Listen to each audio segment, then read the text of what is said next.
జీవితం కార్యక్రమానికి స్వాగతం. నమస్తే డాక్టర్ గారు. నమస్తే జయ గారు. శ్వేత అని ఒక అమ్మాయి మనకి మెయిల్ చేసిందండి. శ్వేత అనుమానం పెనుభూతం. ఆ అనుమానం ఎలా అంటే ఎవరికి వారు విడిపోయి సపరేట్ అయిపోయేదాకా కూడా తీసుకెళ్ళిపోతుంది. సో శ్వేత అలాంటి ఇష్యూనే మన దాకా తీసుకొచ్చింది డాక్టర్ గారు. కాల్ చేసేస్తానండి ఒకసారి. తప్పకుండా.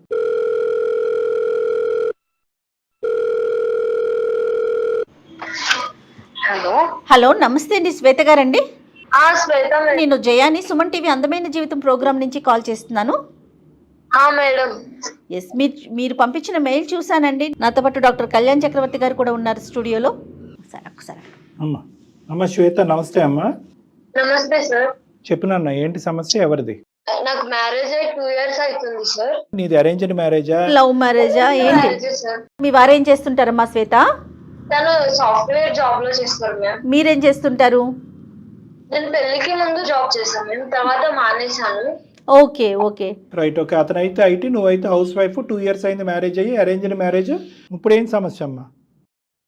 ఒక రోజు మా ఫ్రెండ్ ఫోన్ చేసి ఒక పిక్ పంపించింది సార్. మీ ఫ్రెండ్ ఎవరికి? నీకు పంపించిందా? అవును సార్, నాకే పంపించింది. ఆ పిక్ మీ హస్బెండ్ కదా అనేసి అడిగింది. ఆ పిక్ లో వేరే అమ్మాయితో ఫోటో దిగి ఉన్నారు సార్. వేరే అమ్మాయితో క్లోజ్ గా ఫోటో దిగి ఉన్నారు సార్. మీ వారి ఫోటో అది? మా వారిని సార్. ఆ అమ్మాయికి ఫేస్బుక్ లో దొరికిందంట మేము. మీ ఫ్రెండ్ నీకు ఎట్లా? నీ క్లాస్మేటా లేకపోతే మీరు ఒక ఊరు వల్ల? ఎవరు ఆ అమ్మాయి? ఎవరు? Classmate ma'am. ఎంతకాలం అయింది ఇది ఫార్వర్డ్ చేసి?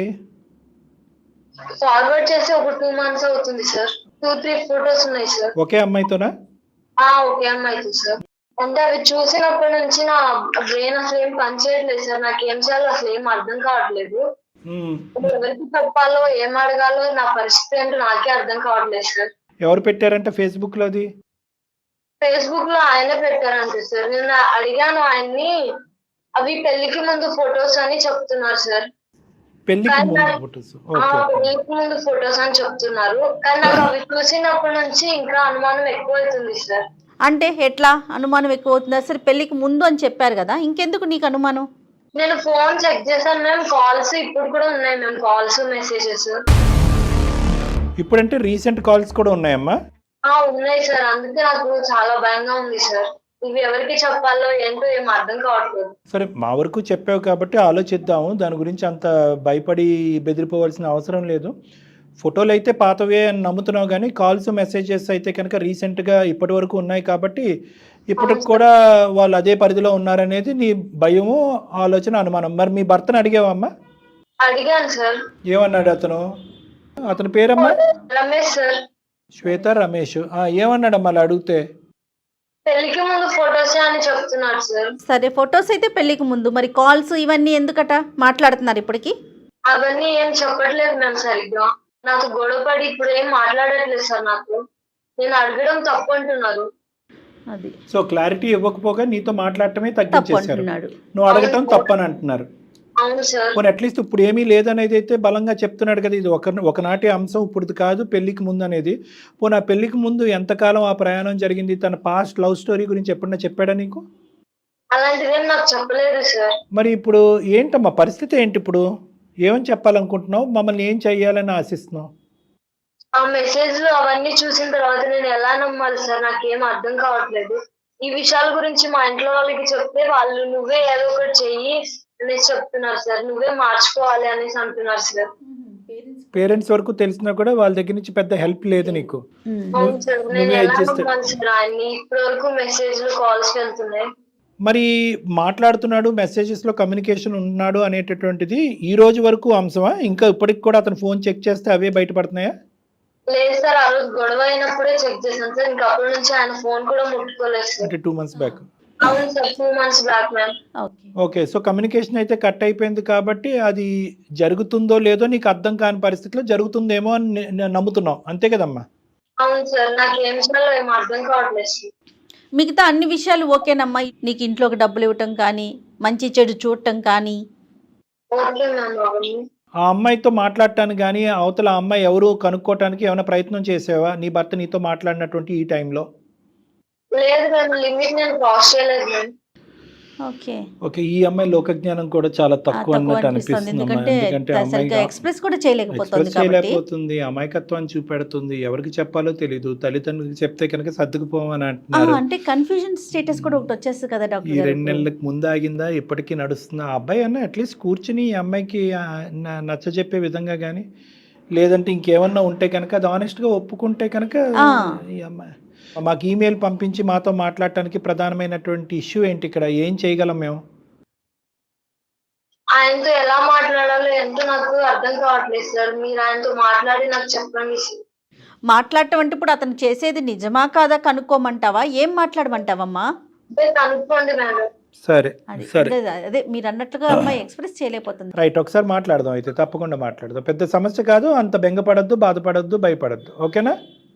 ఓకే. సరే, ఒకసారి ఫోన్ కలపమ్మా, రమేష్తో మాట్లాడదాం. చేస్తున్నాను మేడం.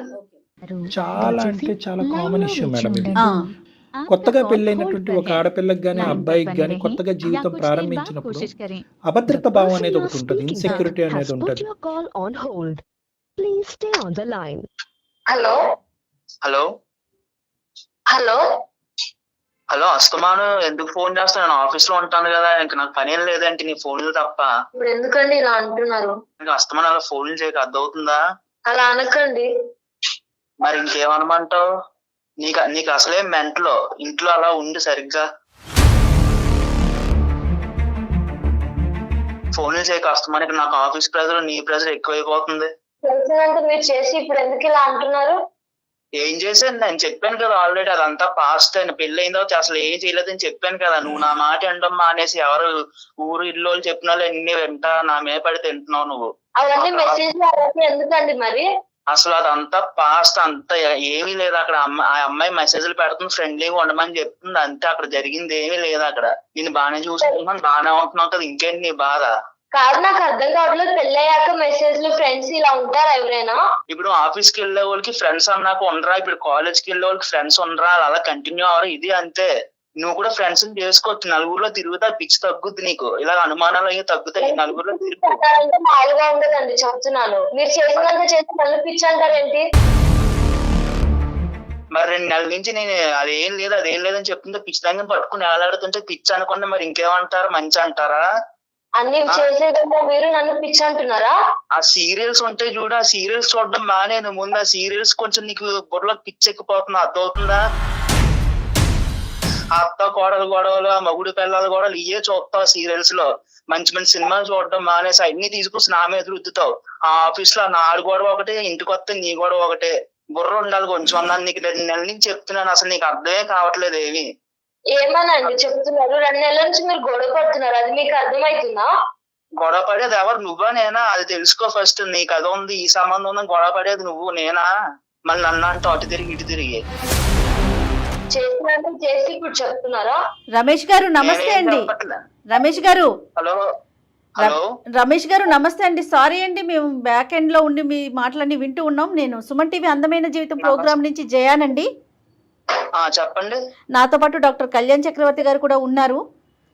శ్వేత, మీ పర్మిషన్ తీసుకోకుండా మీతో మాట్లాడుతున్నాం, మరోలా అనుకోవద్దు. శ్వేత మమ్మల్ని అప్రోచ్ అయింది, మా కార్యక్రమానికి తను ఒక చిన్న లెటర్ రాసింది, మెయిల్ పెట్టింది.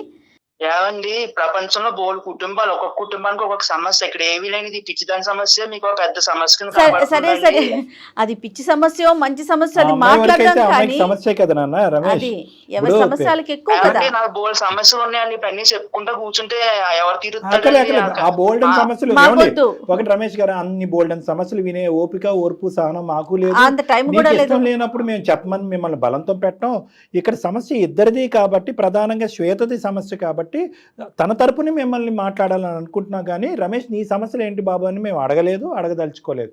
కాసేపు ఆ అమ్మాయి పిచ్చిదే అనుకోండి, కానీ ఈ అంశాల గురించి అమ్మాయి పిచ్చిదే మీకు తెలియట్లేదు. పిచ్చిది కాబట్టి మీదాకి ఎందుకు వస్తాను, ఇంట్లో చూసుకోవడం మానేసి అక్కర్లేదమ్మా నాన్న. నువ్వు రమేష్ కొద్దిగా మాటలు జాగ్రత్త. మేము అనేది ఏంటంటే మాకు చేసే వాళ్ళందరూ పిచ్చి వాళ్ళు ఏమీ కాదు, మతి స్థిమితం మతి భ్రమించినటువంటి వాళ్ళు కాదు. జీవితంలో కొన్ని అంశాల్లో ఓడిపోయి కొన్ని సాధక బాధకాలు తట్టుకోలేక ఏ దిక్కును చెప్పుకోవాలో తెలియక మా వరకు చేరినటువంటి బాధితులు. చెప్పుకోవాలో తెలియపోతే వచ్చి రోడ్డు మీద స్టూడియోస్ లో కూర్చొని చెప్పుకుంటారండి, ఇంట్లో చెప్పుకోవడం మానేసి. కాదు ఇప్పుడు ఏం చేద్దాం అంటావు? సరే స్టూడియో వరకు వచ్చింది, నా ఆఫీస్ లో ప్రెజర్ లో ఉంటే మా మేనేజర్ రోజుకో ప్రాజెక్ట్ చేయమంటారు, నేనే స్టూడియోలో కూర్చొని చెప్పుకోనండి అవన్నీ. అది నెక్స్ట్ ఎపిసోడ్ లో మాట్లాడుకుందాం. అప్పుడు నువ్వు కూడా స్టూడియోలోకి వచ్చి మాట్లాడదు కానీ చూడలేదు. ఇప్పుడు కూర్చుందిగా ఇప్పుడే చెప్పండి నాకు ఇప్పుడు ఏం చేయాలి అసలు. అసలు ప్రాబ్లం ఆ అమ్మాయిది కాదండి, నాది ఆ ప్రాబ్లం. రైట్ వింటున్నారండి, వింటున్నా. నువ్వు ఆగితే మేము మాట్లాడదాం అని చెప్పి నేను మాట్లాడండి. ప్రాబ్లం ఆ అమ్మాయిది కాదండి, నాదండి ఇక్కడ ప్రాబ్లం. సమస్య ఏంటంటే వెరీ గుడ్. విను ఒక్క నిమిషం రమేష్, వింటావా? సమస్య ఇద్దరిది కాబట్టి మీకు ఫోన్ చేసాం. నువ్వు తప్పు చేసావనో నువ్వు నేరస్తుడు అనేటటువంటి మాట మేము అనలేదు, అనం కూడా. ఎందుకంటే కనుక మాకు ఇప్పుడుకొచ్చి నిజ నిజాలు ఏంటి అనేది మాకు తెలియదు. ఆ అమ్మాయి తరపున మేము ఏమీ మాట్లాడట్లేదు. ఒక సిచ్యువేషన్కి ఒక క్లారిటీ తీసుకొస్తే ఈ 2 years పాటు జరిగినటువంటి మీ ప్రయాణం సాఫీగా స్మూత్గా ముందుకెళ్ళి నలుగురు మధ్యలో పరువు పోకుండా ఉండేటటువంటి విధంగా చేసేటటువంటి ప్రయత్నమే మా ప్రయత్నం. ఇప్పుడు నేను బాధితుడిని అంటున్నావు కదా, నువ్వు ఎలా బాధితుడు అనేటటువంటిది మేము ఎక్కడ మిమ్మల్ని బ్రేక్ చేయం, ఆపం. నువ్వు ఎలా బాధితుడు, నువ్వు ఎలా ఇబ్బంది పడుతున్నావు నీ వర్షన్ చెప్పు, మేము వింటాం. పెళ్ళి 2 years అయిందండి, అందంగా ఉండాలి కదండి.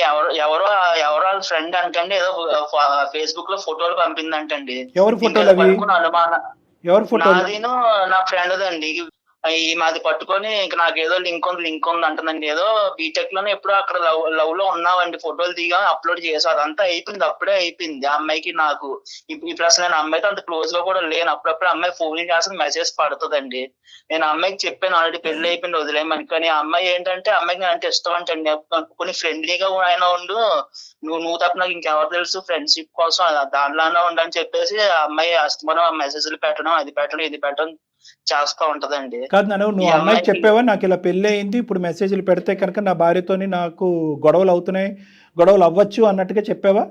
నేను ఆల్రెడీ అమ్మాయికి అన్ని చెప్పానండి. అమ్మాయి జస్ట్ ఫ్రెండ్స్ కోసం అంతే, ఏమీ కాదని చెప్పి అలా కాదు. ఇప్పుడు ఓన్లీ ఫ్రెండ్స్ జస్ట్ ఫ్రెండ్షిప్ అయినా కూడా ఇక్కడ భార్యాభర్తల మధ్యన ఎవరి ఆలోచన శైలి ఎలా ఉందో అనేది మనకు తెలీదు. కొంతమంది బ్రాడ్ గా ఆలోచించవచ్చు, కొంతమంది నేరోగా ఆలోచించవచ్చు.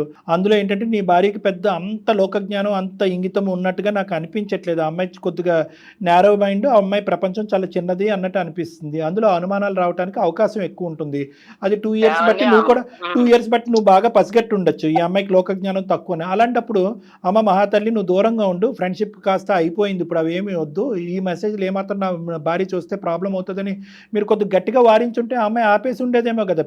ఏమండి ఇప్పుడు నా ఫ్రెండ్ ఆ అమ్మాయి చచ్చిపోతాను నేను, నాకు బాధలు అవి చెప్పుకోవడానికి నువ్వు తప్ప ఇంకెవరు లేరు, నాకు కాలేజీలో కానీ అంతా నీతోనే కదా, నాకు ఎవరు లేరు, ఫ్రెండ్లీగానే ఉండు, నాకు కనీసం రిఫ్రెష్ గా ఉంటది మైండ్ అని చెప్తుంది. మధ్యలో మీ జీవితం కదా నాశనం అవుతుంది. ఆ అమ్మాయికి మ్యారేజ్ అయిపోయిందా?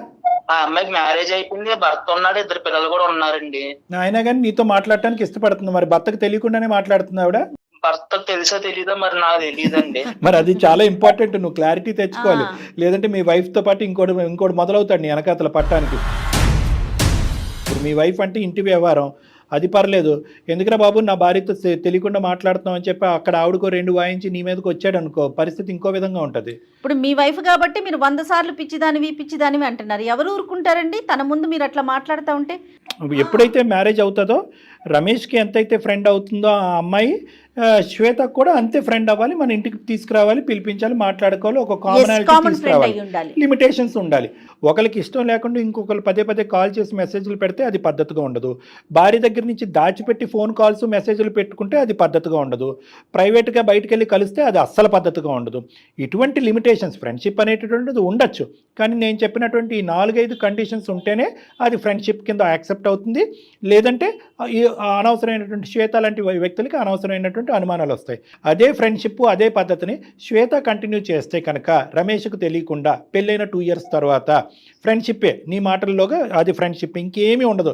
వాళ్ళిద్దరు బయట కలవటం కానీ ఇంకోటి ఉండదు. జస్ట్ అప్పుడప్పుడు నువ్వు ఆఫీస్కి వెళ్ళినప్పుడల్లా ఫోన్ కాల్స్ మాట్లాడుకుంటూ ఉంటారు, నువ్వు నా ఫ్రెండ్ అనుకుంటూ మెసేజ్లు పంపించుకుంటారు. మరి రమేష్కి అది ఓకే అయితే కనుక మాకు ఓకే. అదొకే ఎలా అవుతుందని చంపేస్తాను అలాంటివి చేస్తే అలాంటి ఎలా చేస్తాను పెళ్లి అయిన మరి నీకో తర్వాత పుస్తకం అమ్మాయికో పుస్తకమా? ఆడవాళ్ళకి ఒక న్యాయం మగవాళ్ళకి ఒక న్యాయం అది వర్తించదా? ఏం తప్పు? న్యాయం కాదండి. మరి- నా బతుకు ఎలా అయిపోయిందంటే 2 బస్ స్టాండ్ పెద్దల మధ్య శాండ్విచ్ లో అయిపోయిందండి నా బతుకు. ఇప్పుడు అటు పక్కనేమో ఆ పిల్లేమో నాతో మాట్లాడకుండా అది బతకలేను, నా డిప్రెషన్ వచ్చేస్తుంది, నువ్వు ఒక్కడే నాకు అంటది. ఇక్కడ ఈ పిల్లేమో అనుమాన పక్షి అండి. ఈ శాండ్విచ్ లో 2 విచ్చులు ఉన్నాయి, అటో దెయ్యం ఇటో దెయ్యం. ఇప్పుడు ఎవరు నీకు పెద్ద ప్రాబ్లం అనేది నువ్వు తేల్చాలి కదా. ఇప్పుడు నువ్వు పదే ప్రశ్నించేటటువంటి నీ భార్య దెయ్యమా, లేదంటే అవతల సైడ్ ఉండేటటువంటి అమ్మాయి నిన్ను వదలకుండా, నీ ఫ్రెండ్షిప్ వదలకుండా నేను ఉండలేను, నువ్వు నన్ను వదిలేస్తే నేను చచ్చిపోతాననే అమ్మాయి దెయ్యమా? ఇప్పుడు ఈ రెండిట్లో ఏది వదిలేయటం నీకు ఈజీ? ఇద్దరు దెయ్యాలనేనండి, కానీ ఆ పిల్లల్ని ఈజీగా వదిలించుకోవచ్చు అండి నా ఫ్రెండ్. కానీ ఆ ఫ్రెండ్ నన్ను వదలట్లేదు కదండి, ఇంకా దెయ్యంలో పట్టుకు పీడింతుందండి. ఇక్కడ ఈ పిల్లేమో నన్ను అర్థం చేసుకోదండి. ఇప్పుడు మీరు చెప్పండి. రమేష్ ఒక్కటి నాన్న, ఇద్దరు దెయ్యాలైతే కనుక అది ఎలా అవుతుంది? ఇప్పుడు ఈ అమ్మాయి నిన్ను ప్రేమించి ఇప్పుడు ఇష్టపడి పూర్తిగా 110% నమ్మి నీ దగ్గరకు వచ్చినటువంటి ఒక అమ్మాయి. ఈ అమ్మాయి బ్యాక్గ్రౌండ్లో ఎటువంటి తప్పు లేదు, ఫోర్గ్రౌండ్లో అసలు తప్పు లేదు, ఆ అమ్మాయి మీద ఎటువంటి మచ్చ లేదు. ఆ అమ్మాయికి లోకజ్ఞానం తెలియకపోవటం వల్ల న్యాయంగా ఒకే ఒక ప్రశ్న అడుగుతుంది. ఏం అడుగుతుంది? మా ఆయన అక్రమ సంబంధాలు పెట్టుకుని తిరిగేస్తున్నాడండి అని అనట్లేదు. మా ఆయన నాకు క్లారిటీ ఇవ్వట్లేదండి, మాటలు ఆపేశాడు. ఏ రోజు నుంచి అయితే ఫోటోలుని మెసేజ్లు ఫోన్ కాల్స్ దొరికినాయో ఆ రోజు నుంచి మాటలు ఆపేయటం వల్ల ఈ కథ అక్కడితో ఆగిపోయిందా కంటిన్యూ అవుతుందా అనేది నాకు తెలియట్లేదు అనేది ఒకటి చెప్తుంది. రెండో అంశం ఏంటి? ఎవరైతే నీ ఎక్స్ ఉందో ఈ అమ్మాయికి అంత హెడ్ స్ట్రాంగ్ ఏంటి నాకు అర్థం కాదు. అంత యాటిట్యూడ్ ఏంటి? నిజంగా మొగుడికి తెలిస్తే కనుక ఇదే యాటిట్యూడ్ కంటిన్యూ అవుతుందా? నువ్వు బ్రతకగలవా? ఆ అమ్మాయి బ్రతకగలదా? పబ్లిక్గా 2 కుటుంబాలు ఎదుర్కొంటే చెప్పగలరా మీరిద్దరుని? మేమిద్దరం అప్పుడు ఎక్స్ ఫ్రెండ్స్, ఇప్పుడు కరెంట్ ఫ్రెండ్స్, ఇప్పుడు కలిసి ప్రయాణం చేస్తున్నాం, లేదంటే ఫ్రెండ్షిప్ ఒకటే కంటిన్యూ అవుతుంది, నేను వదిలేయాలనుకుంటున్నాను కానీ ఆ అమ్మాయి వదిలేయాలనుకోవట్లేదు అనేటటువంటి ఈ భాష ఏదైతే నువ్వు మాట్లాడుతున్నావో, ఏ పట్టు విడిపు అయితే విడవకుండా ఆ అమ్మాయి మాట్లాడుతుందో, ఈ అంశాన్ని తీసుకెళ్ళి వాళ్ళ ఆయన ఎదుర్కొంటే పంచాయతీ పెడదామా? లెక్క ఇట్టే తేలిపోతుంది. ఈ వేషాలన్నీ వేయొద్దని చెప్పు. ఎందుకు చచ్చిపోతుందంట? ఏమనుకుని చచ్చిపోతుందంట?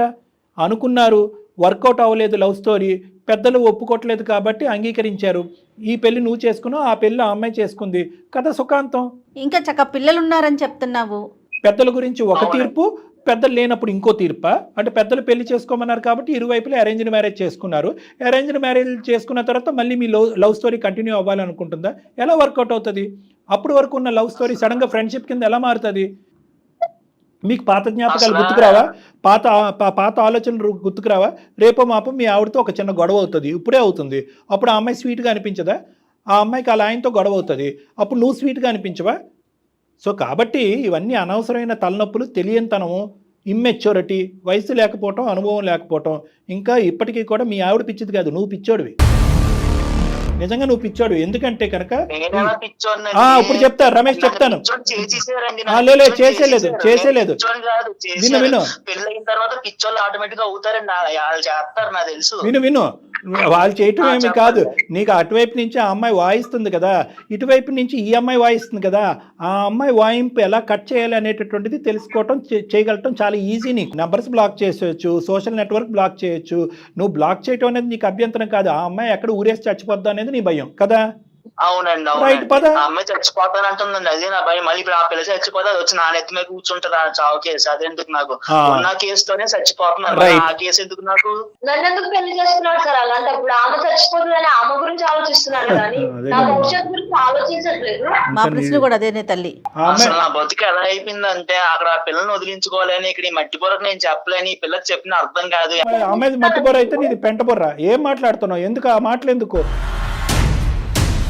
అసలు ఫస్ట్ ఈ పిల్ల ఫ్రెండ్ అని అనాలండి. అసలు ఆ పిల్ల ఫేస్బుక్ తిప్పడం ఎందుకు? నా ఫోటో ఆ పిల్లకి దొరకడం ఏంటి? ఆ ఫోటో తీసుకొచ్చి ఈ పిల్లకి ఇవ్వడం ఏంటి? రమేష్ వింటావా? ఫేస్బుక్ లో పెట్టి మీరు అలానే అంటారా? ఊరుకొని ఉంటారా? మీరు చెప్పండి. మీలాగా నేను కూడా ఫోటోలు దిగి ఫేస్బుక్ లో పెడతాను. ఫేస్బుక్ లో పెట్టడం అంటే అడుగుతామండి ముందు. చెప్పండి, ఇన్నిసార్లు పిచ్చిదాని అంటున్నారు కదా, మిమ్మల్ని చేసుకొని నిజంగానే పిచ్చిదాని అయిపోయా. నోటుకు వచ్చినట్టు మాట్లాడుతా. నువ్వు చక్కగా ఎంజాయ్ చేస్తున్నావు అమ్మాయితో మాట్లాడుకుంటా. ఎంజాయ్ ఏం ఎంజాయ్? పక్కన ఏదో పక్క నువ్వు శాండ్విచ్ అయిపోయింది నా బతుకు. ఏం ఎంజాయ్ ఉంది ఇక్కడ నా బతుకులో? తర్వాత బ్యాండ్విచ్ అవుతుంది. కానీ నిజంగా నువ్వు అమ్మాయిని లవ్ చేసేటట్టయితే కనుక ఆ అమ్మాయిని పెళ్లి చేసుకోలేకపోయావా? ఈ అమ్మాయిని ఎందుకు ఈ అమ్మాయిని 2 years బ్యాక్ పెళ్లి చేసుకుని అందరినీ మోసం చేస్తున్నావు? ఇంట్లో ఒప్పుకోలేదండి. ఒప్పుకోకపోతే అది నీ దురద, నీ ప్రాబ్లము, నీ చేతకాంతనం. ప్రేమించిన వాడు పెళ్లి వరకు ఆ అమ్మాయిని తీసుకెళ్ళకపోయావు కాబట్టి నువ్వు తప్పు అనేటటువంటి కళ్ళలో ఉన్నావు కాబట్టి, పరిధిలో ఉన్నావు కాబట్టి తప్పును అంగీకరించాలి. సరే, ఇప్పుడు నువ్వు తప్పు చేసావని మేము అనట్లేదు.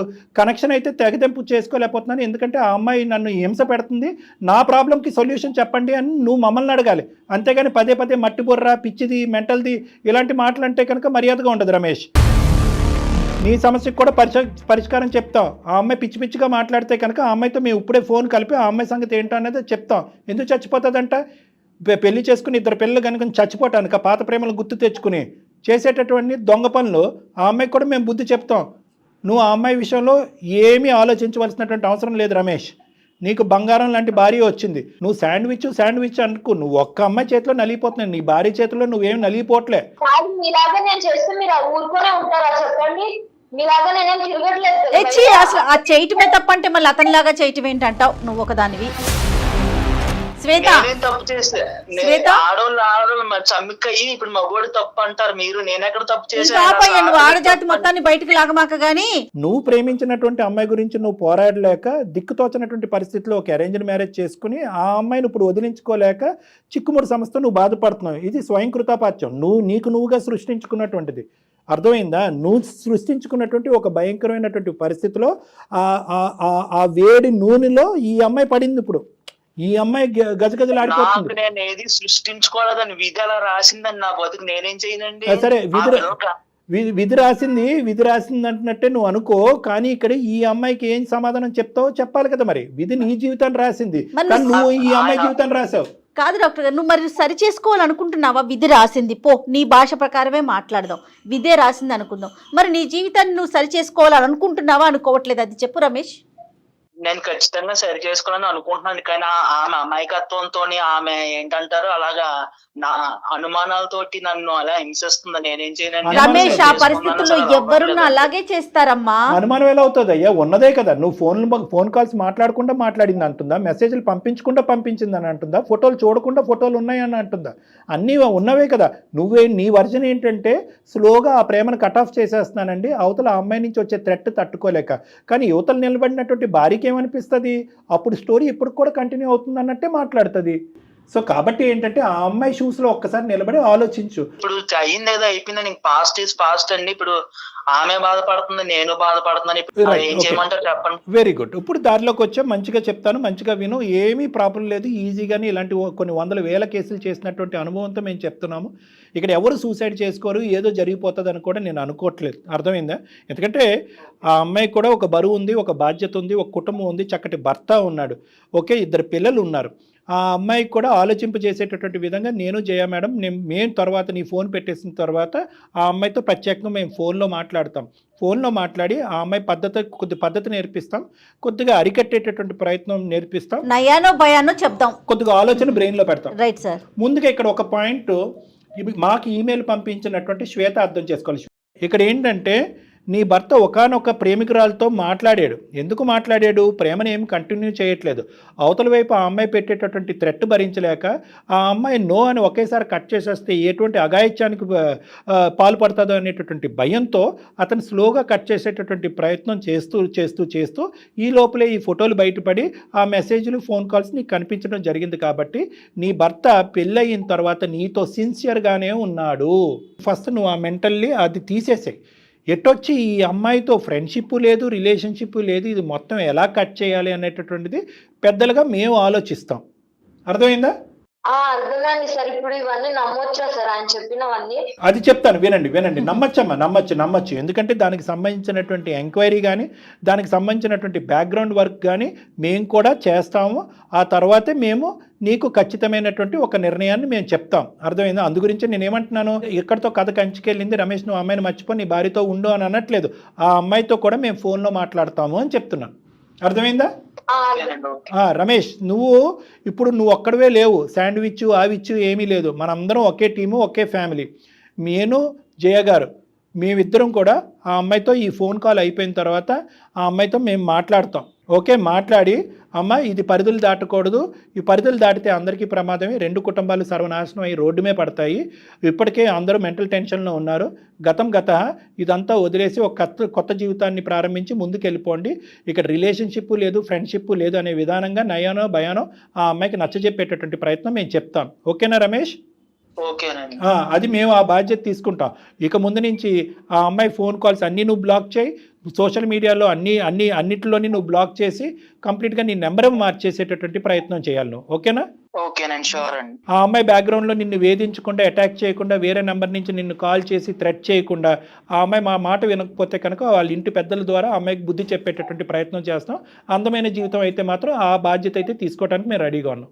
మీ ఇద్దరు మాత్రం సవ్యంగా హ్యాపీగా ఇక ముందు నుంచి అనుమానం అవమానం అనేటటువంటి వాతావరణం లేకుండా చక్కగా మంచి ఆలోచనతో హ్యాపీగా ఉండే ప్రయత్నం చేయండి ఇద్దరు. రమేష్ అండ్ శ్వేత విన్నారు కదా డాక్టర్ గారు చెప్పింది, ఓకేనా మీ ఇద్దరికి?